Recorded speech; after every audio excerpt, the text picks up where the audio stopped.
our show. Sure thing, Liz. I'm Deborah Callahan. I'm from Rockford, Illinois, and we're so happy to have you join us here for our Knowledge is Power Hour. This is a place to help people with their overall health, share insights as we grow together, use our gifts and our talents to make a difference in this world, especially in these crazy times, and just be with positive people like all of you. Liz, Adrian, and I truly feel that we're creating a movement that can impact many lives. Each week we encourage all of you to share this with other people to have them join us. And a little bit about me, I've been helping people for over 30 years to restore and optimize their health. My degrees are in nutrition and dietetics, exercise physiology, and cardiac rehabilitation. I've had the privilege of working with some of the top medical minds in the world who believe as I believe, and that's that the body has the ability to heal itself when given the proper nutrients and the tools. So my passion is servant driven. I love helping people, being able to share what I've learned with others to help them transform, or for those who want to join in our health mission. So this feeds my soul. And now I would like to introduce you to Adrian Gerard. She's my friend and business partner. Go for it, Adrian. Thanks, Deb. Adrian Gerard, I'm coming to you from Milford, Connecticut on the water. And those of you who know, I'm a registered nurse with a master's in holistic nutrition. Got a few years on Deb, I won't say how many. Been a health and wellness missionary for almost 4 decades, I would say. And my passion is to help people rediscover their health and become their best them. Nice to be here. And now I'd like to introduce you to my friend and business partner, Liz Geeslin. Oh, thank you, Adrian. Hi, everybody. I know all of you, do know me. My name is Liz Geeslin, of course. And I've been a personal chef for 17 years after a 35-year career in the horse industry.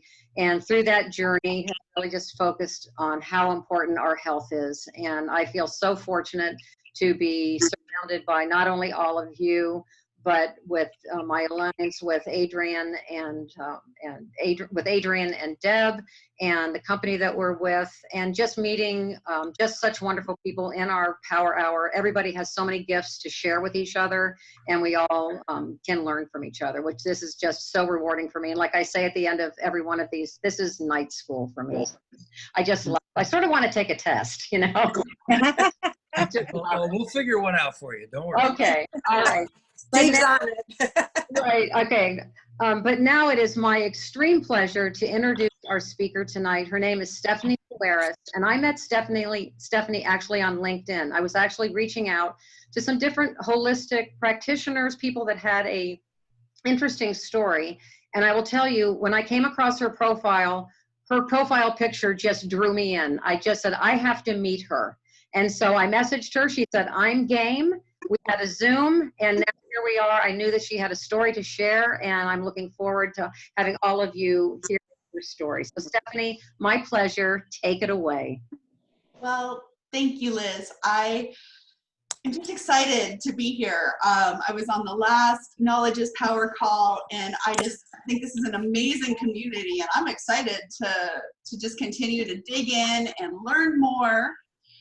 But tonight, I'm going to tell you a little bit on how I ended up going from someone who was a pastor and a nonprofit business administrator to somebody who is a business owner, a sole proprietor, living out their complete bliss in just what is my ideal wellness and why I'm so passionate about helping others to get into that place in their lives and in their space.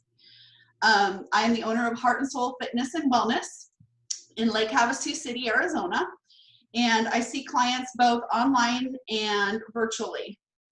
And what led me to opening my business was helping people with their health and wellness because of where I came from and what I started with. I reached a point about 6 years ago I was sitting in my office, and I kind of sat there and said, something has to change. Something's got to change. I'm sick and tired of being sick and tired. I've been overweight my entire life. I have distinct memories of being in the pediatrician's office at a very young age and him telling my mother she needs to go on a diet. I've been on every diet you could possibly imagine under the sun. I am really amazing at losing weight, but I'm even better at gaining it back plus interest.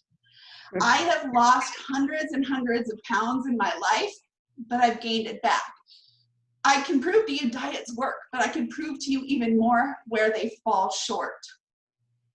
And so sitting there in that moment, in that unhappiness and in that misery, I knew the answer wasn't going to be, let's go on another diet.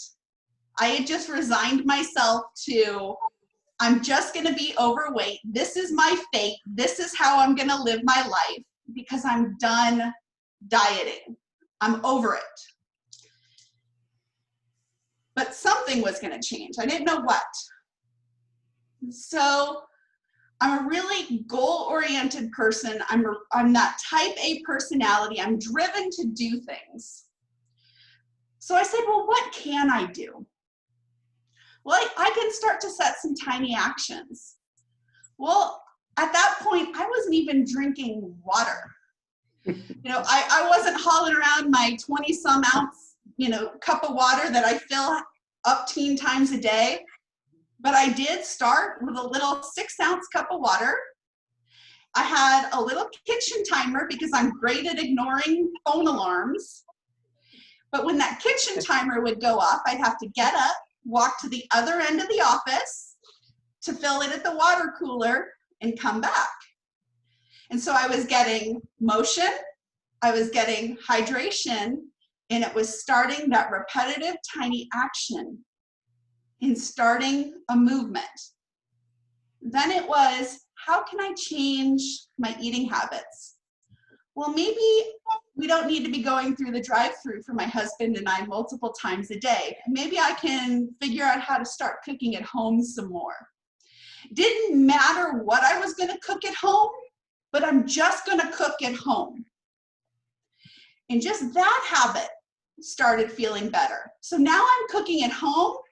How can I start to improve the quality of the food I'm putting in my body, cooking at home? So it was looking at cooking healthier foods, introducing healthier foods into our diet. All these tiny actions started to snowball. Then at this point, I'm starting to feel better physically. And I'm thinking, okay, maybe now is the time we can introduce some exercise. Well, at that point, I was not a mobile person. And the weight I had on my body at that point, I wasn't mobile. I just physically wasn't able to do it. So I said, okay, just walking, just walking. What can I do? So it was to the end of the street and back. I wanted to die walking to the end of the street and back. And the size I was, it wasn't even worth the effort to bend over and put on running shoes. I was doing this in my flip-flops.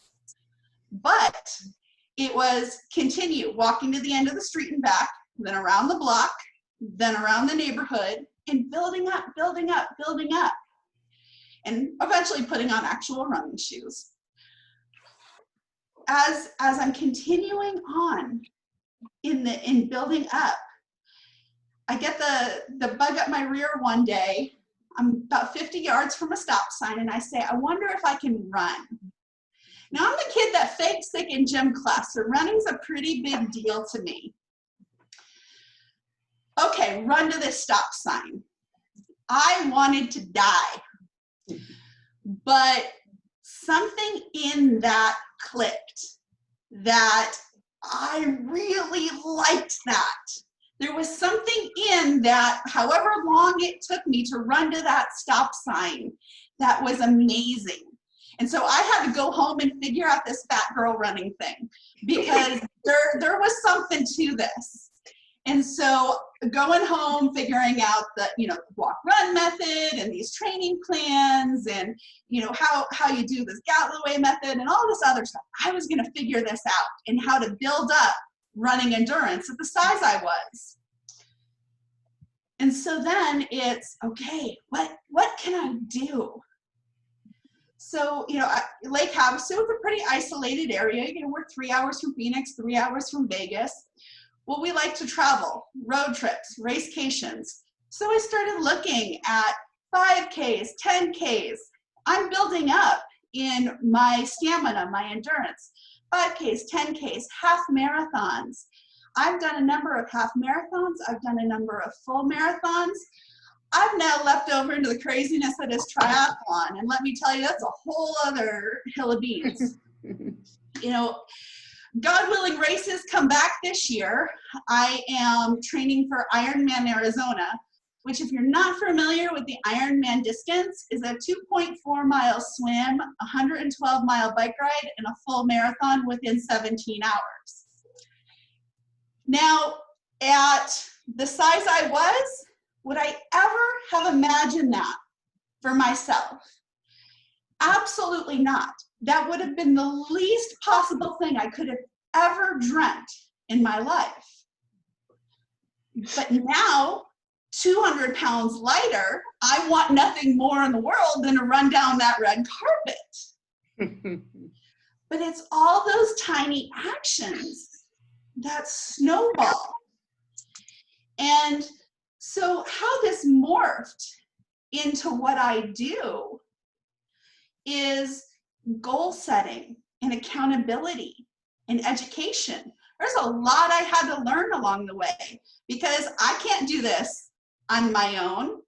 Mm-hmm. As I got further and further along, especially in endurance sports, that was a whole new thing for me. Sports was something that not in my wheelhouse. So I've had to bring in not only people that keep me accountable, but a coach that helps me develop my training plans and my workouts. It keeps me on track and keeps me injury free. Mm-hmm. I work with a sports dietitian that specializes in intuitive eating, because I don't diet. I don't say I'm working towards a specific weight loss goal. I work from a very weight neutral standpoint, not only in my own life, but with my clients. Mm-hmm. And that education, when I got my personal training certification, at that time, I hadn't envisioned that I was going into business for myself now. That was something 10 years from now when we retired. So I got my personal training certification to help understand my body and what I was doing in training. And my further certifications in nutrition was just, again, understanding how the body plays together with food and movement and that activity and how it all goes together. I am still not a small person. And will I get there? Maybe. I don't concentrate on the scale itself. My body continues to get smaller as I continue to train. That's awesome. I concentrate mostly on my health markers and things like that. I'm in the best health of my life, not that I've ever been in great health other than being in a large body.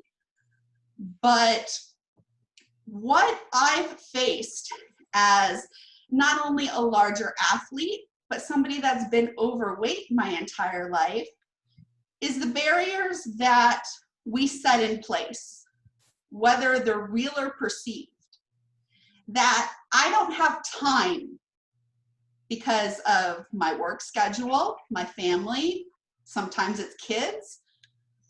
I don't have money. I don't have this. I don't have that.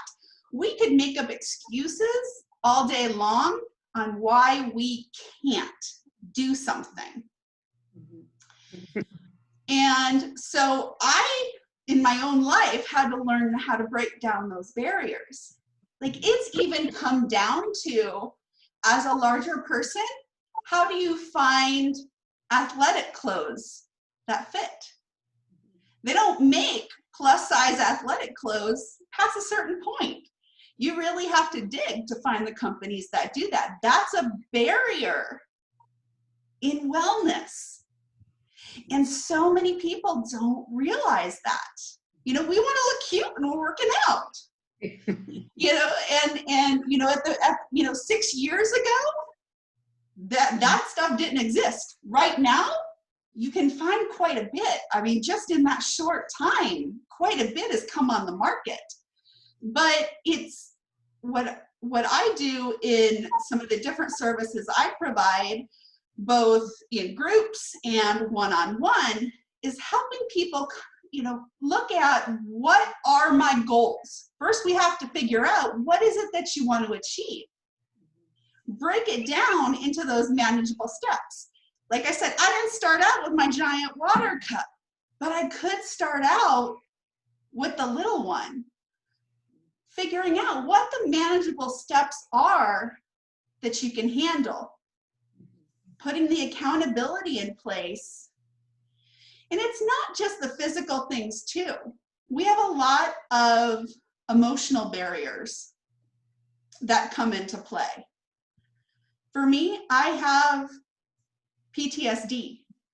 I have a diagnosed eating disorder. There's some emotional baggage that I've walked through in life that I continue to hash out from time to time, and that I have to be right and show up in my life every day. It's about being present. It's about being mindful, gratitude, acknowledgement, and really looking at, am I taking care of myself so that I can show up for my family, for my clients, for my friends, for the groups that I work with in my community.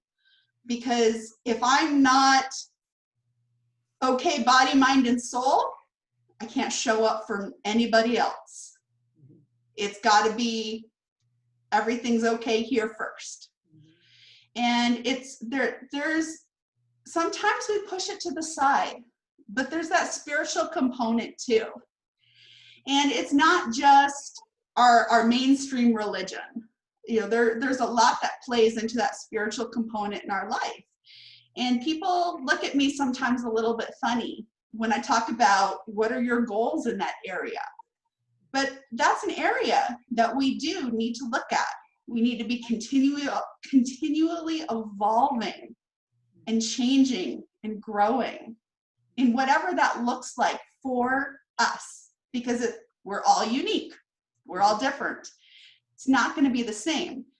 And I sometimes get the sideways look. Remember, I used to be a pastor. I'm not telling you what your spiritual life has to look at. You're going to have to wrestle that one out by yourself. Mm-hmm. But we're going to figure out what the resources you need in the areas you need to go to grow that and to cultivate that, and what that looks like for you are. And so how do I help others? Because that's kind of a broad picture. So kind of bringing that down. How I help people in my practice. I do a weekly webinar on that goal modification. That's kind of the little entryway, if you will, for people to get a feel for me in what we're dealing with, in do you have goals? How do we modify goals? And really, how do we dig in and understand where you're going to go next? Then from there, I have a small group that digs in on just the basics of holistic wellness. And I call that the 3 M's, the movement, mindset, and our mouths. And it's just an overview of what are we putting in our bodies? It's not a diet plan. It's not a, I'm going to tell you what to eat, but it's what are you putting in your body, and is it serving how you want to feel? Mm-hmm.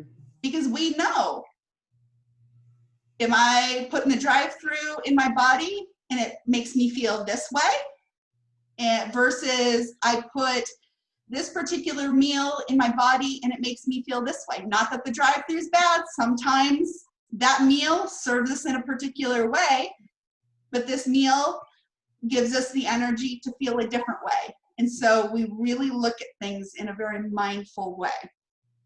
And then from that point, we look at then those one-on-one services and what is most beneficial for you in moving into those goals, whether it is the personal training or nutrition counseling or accountability coaching, or even just meal planning or cooking demos.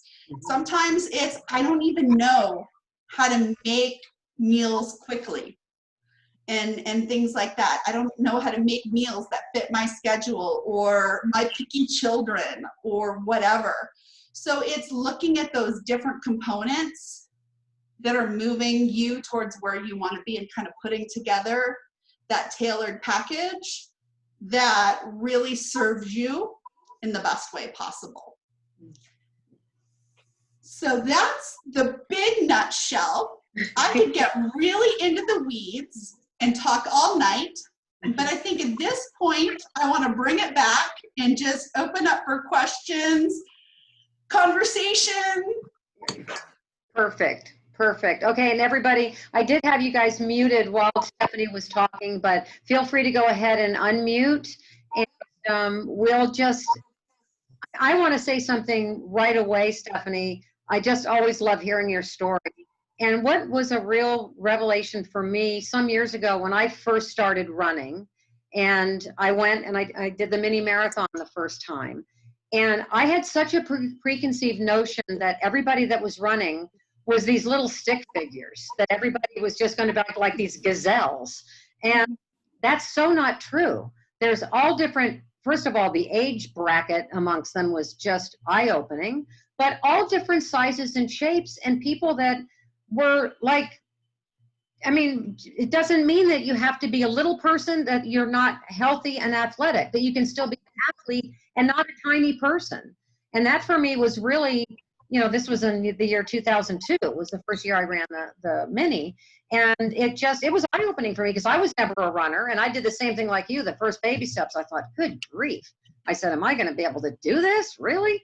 And then you just started with the little plan, having the coach that we need people to support, back, be accountable to in all different phases of our life. But I, did have somebody that did help me, that had run the mini, that gave me a training plan and did all that. But I just commend you. I'm just so proud of you. And you said at the end too about listening to foods, how they work for you. I was sitting here thinking about Steve, because he's been, I mean, how long have we known each other? And it's incredible to watch how Steve's evolved with discovering the foods that work for his body, from how he feels, and then physically, which I know that you'll probably have comments about that. But really well done, Stephanie. Thank you so much. And please, everybody, feel comfortable asking Stephanie any questions. Stephanie, are you, is the Ironman you're talking about the Arizona Ironman on November 22nd? Hopefully, if it's not canceled or postponed. Yeah. Well, if it's gonna run live with people and not virtual, I promise you I'll be there to meet you at the finish. I would love that. Absolutely. Fantastic. Yes. Fantastic. You could even run the last 50 yards there, Barb. Hey, it'll be cool. I'll be able to run. Yeah, you'll be through able to that. handle it then. It's nice and cool. That's why they have it in November, I hope. Yes. Yes, it's actually the perfect time of year to do it in Arizona. So. Right. No, quite an accomplishment. The thing that's really interesting too, when you talk about foods, I think that we all, you know, responsibility is a big word, or it's at least a long word. I don't feel that most people grow up with really understanding what that is and how we are each, number one, need to speak in the first person instead of the we and they, to own our own thoughts and our own feelings, and then to really say, how do I feel? When I eat something, I always have a saying, anybody talks to me about weight, I've lost probably 1,000 pounds in my lifetime, easy. Which means, like you, I had to gain it somewhere, because right now I'm only 200, I'm not 1,200. So I just simply, if somebody is really, I think most people that don't want to lose weight is just, they just don't want to lose weight. I mean, there may be emotional issues there too, but if you don't put it in your, I just say, if you don't put it in your mouth, you're not going to gain it. I mean, it's just kind of simple. But I don't think people want simple. I think they want help to lose it. And it's just goes back and forth constantly, where you're just lose some, gain some, lose some, gain some, until you really listen to your body. I think that to me is the real secret. I know for me, I'll have certain foods and I'll say, I'm just going to suffer because I love this food. I'm going to pay for it in the next 2 hours, and I'll pay for it the next morning.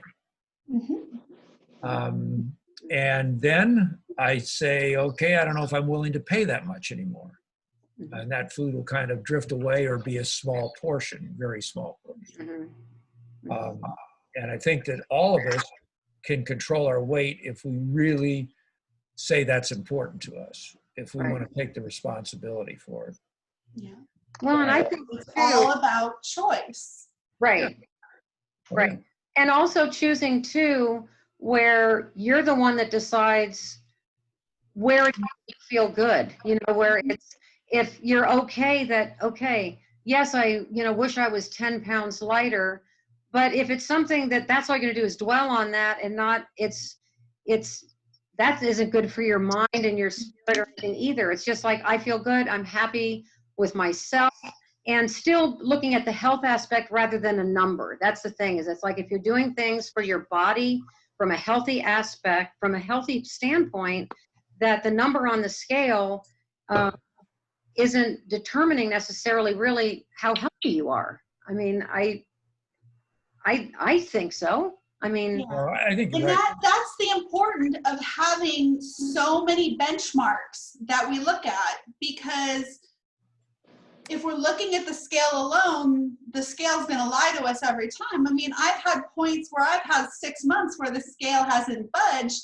but my body composition is completely changed. You know, I've had that muscle mass change. I've had, you know, my fat, you know, all those things change. And, you know, even the shape of my body change, where that fat sits on my body and how that plays into our health. You know, where those large deposits of fat are. I mean, all of those things are such determinants in our health. And mine, I know where mine are. They hang out at the Fat Depot. I mean, that's, I didn't know where that is. I have a question for you. okay, Deb. Yeah, I know that for me, when I started paying attention to my body and what foods agreed with me and what foods didn't, and they could be healthy foods that disagreed with me. So I'm just going to give you one example. I'd love to hear some of yours. For me, I realized that any type of fruit that I eat after around lunchtime, I totally bloat up and can't stand the way I feel, except for berries. Berries I'm good with. But that was just one thing I realized over time, you know, just really paying attention to how your body reacts to certain foods. What are some that you've noticed with you? I'm just curious that you might want to share with people. One thing I've noticed, especially in the last 6 months, and I have no scientific data to back this up, so just stating this one. My doctor and I are batting this one back and forth. but I really have noticed that my digestion and how I receive food, since I've passed the kind of that 200-pound mark in weight loss, my body responds to food almost like someone who has gone through bariatric surgery of some kind. So, and I can't explain it. I don't understand it, but I find, because I'm just a data nerd, I track everything, but I really do well with high protein, and just those really protein dense meals. I do really good with vegetables and legumes, but like high carb things like that, I just get very uncomfortable. Like my stomach will swell. I get very uncomfortable, and I have no explanation for it. I have no like intolerances or anything that would explain why that would happen. I mean, the only food allergy I have in the world is tomatoes. So like it's been really interesting to watch, like even like the amount of dairy that I consume, I start to have different reactions. So it's like, it's just been interesting to kind of watch my body starts to have almost that bariatric effect the more weight I lose. That's funny, because everything you said about what you eat and what effect is exactly the same for me. I mean, it's a high state. If I stay away from sugars, cheeses, and sodium nitrates, those three things, I have no issue with my weight whatsoever. And that means most dairy products are gone, most carbs, most breads, pastas, stuff like that are just not in my program. Yeah, but it comes back to that choice, because like you said, I will eat those things because I like them. I like my yogurt in my smoothie.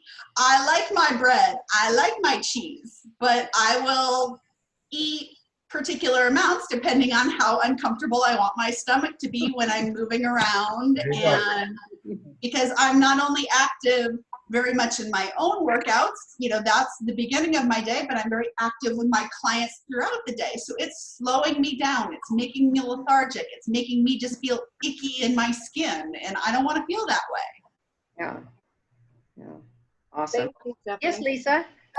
I just wanted to comment that I really appreciate you saying, you know, things like 6 ounces of water, just small attainable goals that you can increase and check off, but you're not shaming yourself that you failed. You're giving yourself little leaps of joy of accomplishing something. Yes. That really spoke to me. Yeah. Yeah. You know, you brought up a very good word there, Lisa, the word shame. You know, I think that that's something that I have to always work on my brain. See, I gave my brain a name because it just wants to be right. I mean, that's all it wants. It doesn't care about whether it destroys me or not. It just wants to be right. So I had to give it a name so I could argue with it and tell it to shut up. Great. And that really has worked for me, because I know it just does what it does, and I have to say, no, I'm not going to do that. Right. You know, it's almost like two of me. Right. I almost feel like schizophrenic sometimes. Was it your monkey brain, Steve? Yeah. And I have proved that brain does do that. I mean, I have proved my brain will take me down the path to destroy me, just like cancer. And then there's nothing left in the end. Because it just wants to be right. It doesn't care about anything else. There's Kathy nodding over there. Yes. So shame, yeah. When my brain comes up with shame, it tries that trick. I say, shut up. I'm not listening to you. Right. Yeah. Get out of town. Awesome. I just think that it's so important to listen to your body and to look at the results and celebrate the small results. I had to change eating habits because I was very congested. after having a reaction to a vaccination, and I found out it was food that was triggering me. But it's everything. It's spices, it can be supplements, it can be anything. So just being aware and listening and making those changes. With the Lanacera products I'm in love with, and I wanted them for non-visual benefits. And I've been seeing changes in my blood pressure and different things like that. But something that I wasn't expecting was visual. I didn't take a before picture because I wasn't thinking about anything. But I was getting varicose veins. I'm a great grandmother. And I was thinking in January or so, what am I going to do with a swimsuit this summer? Because I have all these ugly veins that popped up all of a sudden. And the other day I was looking and they're gone. Wow. So yeah, I am so impressed. So I know that my circulation is improving past my blood pressure. So just being aware of what our bodies are doing with what we're putting in and tracking results is so important, I think, and not shaming, just recognizing and making adjustments. Yeah. You said it too, April, tracking is so important. Paying attention, yes. Yeah. And you may hear, I'm at a Mexican restaurant. We're going to eat outside. You may hear Mexican music. A car hit a pole and the car won near our house. Oh, geez. So it's 100 degrees here, so I'm not cooking dinner. Okay, good. Well, April, thank you for that testimonial. That was great. That fit in beautifully. And I'm just thrilled about your varicose veins. That's wonderful. Yeah, I'm thrilled. Yes. Yes. Let me tell you. And hopefully you can hear me over the traffic. Yes. I'm going to mute myself again. Okay, great. We'll have a good dinner. Yes, good. Good. Okay, anybody else have something that they would like to ask or share? Yes, Teresa. Hi, I really enjoyed this. Thank you so much. And my question is, could you talk a little bit more about intuitive eating? You said you practice that and not dieting. Absolutely. Intuitive eating is a non-diet approach developed by, I always mix up their names and put the wrong last names with it. Evelyn Shirley and Elise Resch. And it's 10 principles that we look at to break free from that cycle of dieting and restriction and all those rules that we put around food. I'm sure if we went around, we'd all think about the rules that we put around food in our lives. And intuitive eating really just kind of takes a step back to how we were created in understanding our hunger and satisfaction and fullness cues, and just really getting back into that mindful and present place of, am I hungry? Am I satisfied? Am I full? What do I want to eat? What am I craving? And just taking the restriction and the moralization out of food. This food is good and this food is bad and this is junk food, and just kind of putting all food back on the table and really almost letting our intuition, letting our body decide what we want to eat. Because when we kind of take all those holds off, the idea is that, I'm just going to eat chips and candy bars all day.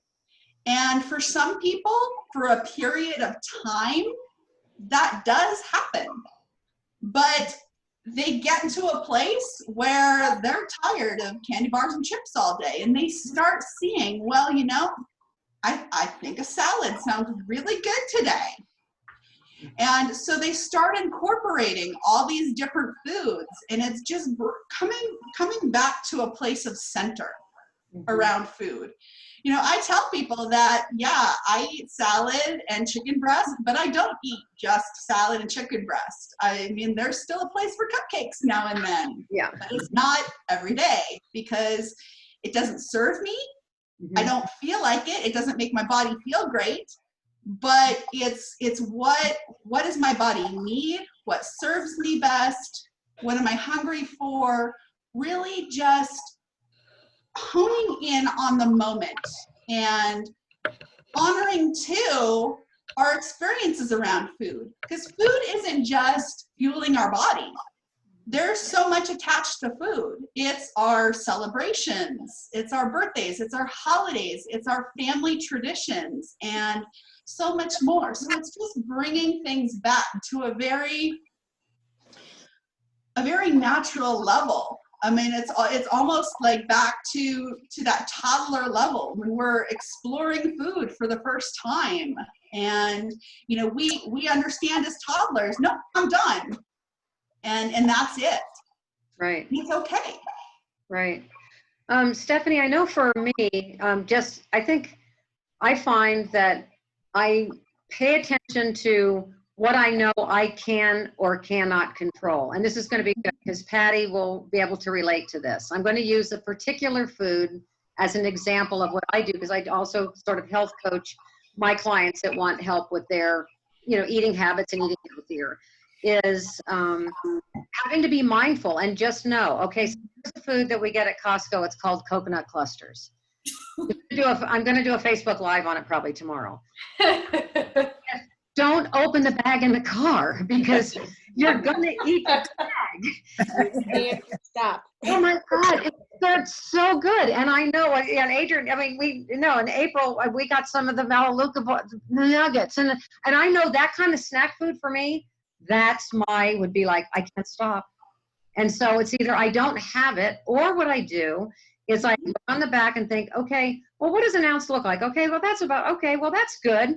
And then I'll take the time and portion it into little bags, because it's amazing that sometimes you just need that one bite. You don't need the whole bag, but if the bag is there, you can't stop. I mean, I know myself, I can't. I agree with you. But I love it, and so I'm happy to have it in the house, but I set myself up to win that I'm going to pull out a little tiny snack bag that has the amount that I want. I eat that, and then I'm done, and I'm okay. But I know that that's what I have to do to trick my brain. If I open that bag in the car, then I get home and I think, oh, geez, the whole day, you know? Not so much tricking your brain. You're giving yourself permission. You're giving yourself permission that this is what I want. This is what I'm eating. But this, I understand, is all I need. Exactly, Stephanie. So, and I just was using that particular food because it is delicious. And you know, what I teach my clients is mindful eating. And I start out with maybe a raisin and just start there. But then I say, you know, if you want something, you can have it. This isn't about denying you, but take a bite, smell it, look at it, look at the texture. A lot of times we're just popping things in our mouth and not even realizing that we're eating. Right. So if you really look at it and look at the texture, smell it, then take a bite and see how it feels with your teeth and in your mouth. And then slowly chew it and try to decide all the flavors. Just mindfully eating it a lot of times slows enough down that your stomach can get the message up to your brain that you've had enough. Yes. So, yes, that is a huge, huge practice. And like the thing that I've learned is like the car is not a good place for me to eat. It's that mindless eating. But that mindful eating, I don't bring the TV and the phone and all the distractions to the table. It's, you know, and if it is takeout or something in a small package, you still put it on the plate. You make your food look pretty. Yeah. Because it's an experience. You see it with your eyes, and we touch our food and we move our food, and it's that mindful experience, and it's all part of the process that feeds into that hunger and that satisfaction and that fullness. And generally, when we're really making it that full, rich experience, we're eating less in the end. Yes.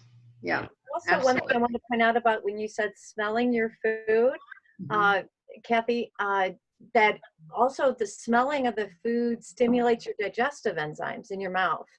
So we're already starting that process of breaking down the food to be able to have it be absorbed much more easily by the body. So that's another reason to take your time with your food and smell it and enjoy it.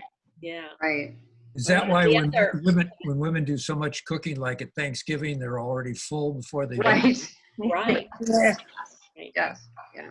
One of the other things that I do also with my clients is tell them if you sit at the same place, whether it's on the couch, which isn't great, but a lot of empty nesters eat on the couch, myself included. Or you set at a special place at the table. Set at a different spot. Sit in a different spot and eat, or eat with the non-dominant hand. Because it's gonna do some things with the brain that it's not just going that one way. It's a pattern interrupt. Interesting. Great. And Stephanie, I like that you touched on that sometimes in anything we do, not only maybe with like the health coaching or the training of for your running and that sort of thing, but having just an accountability partner too. If it's some kind of goal you want to reach in anything, business, a personal life, or you want to, having somebody to bounce ideas off of, hold you account, help you with a plan, bouncing. I mean, it makes the experience great for both people, for the coach and for the person that's asking for the help. And which I think it's really such an important thing. Yeah. Absolutely. Yeah. Yeah. Okay. Anybody else have any questions for Stephanie? All right. Well, yes, she was great. Now I do want, before we head out, Monica shared in our private group that we've got a great testimonial, and I've asked her to please share her testimonial that she has with us tonight. So Monica, I'd love it if you would share. Absolutely. Well, as most of you know, I have the autoimmune diseases, MS and fibromyalgia and chronic pain. And one of the ways in managing that for me that I've been doing a long time is I'm able to get spinal epidural every 3 months, which is fantastic because that does help me to be more mobile. And that's my goal, is to stay that way. But it comes with some really devastating side effects for a little while. And I've always had them. They've always been horrifically uncomfortable, and they last sometimes a week. I just had this done about a week and a half ago. I am now stair-stepped myself up to 4 longevity a day. So I've been on that for a couple of weeks now. I'm all prepared for all these things to happen because I know it's coming, and they tell you to take it easy and all the rest of the things. The yucky stuff did happen, but the major thing that happens is the flushing. You literally turn beet red. Your face is huge. It's like a tomato, but it turns the color bright red and it stays that way for a very, very long time. And it's extremely uncomfortable. And that's always the part that really does limit a lot of the things you can do as well. This did not happen. I mean, not an inkling of it. There was not even a blush. There was no flushing, nothing. I kept waiting. I kept touching my face. What is going on? I don't understand. And every single time I was like, is that longevity? It's those 4 pills a day. Oh my gosh, what else is going to happen? So to me, this was amazing because I have to do this every 3 months, and this is keeping me mobile. And now that's one less thing off my plate that I have to worry about, that I know this will not be there. Yeah. So it's again the power of those pills. Yes, that is such great news, Monica. That just is so wonderful. So it was fantastic. I kept picking the mirror up, saying, "Am I just not seeing it?" No, that's not there. Right. So I had to tell. Yeah. Wonderful, wonderful. Well, everybody, this was just great. It's so great to see you, some of you that I haven't seen for a little bit, one way or the other. Robin, I'm delighted you're here. And so this is fantastic. It was great to see everybody. And Stephanie will give me her information. And then I've got all of your emails. And that way she can, if you want to reach out to her, you have any more questions, want to pick her brain, become her friend. Yes. Yes, I'm just delighted, and it was just lovely, Stephanie, and I hope you enjoyed being with us. It was just lovely having you. Yes, and I'm going to make sure that Liz gets my information, because all of you here tonight, I'm going to send her a promo offer that if you would like to join my 4-week group, I would love to have you as my guest to come join me for that. Oh, so nice.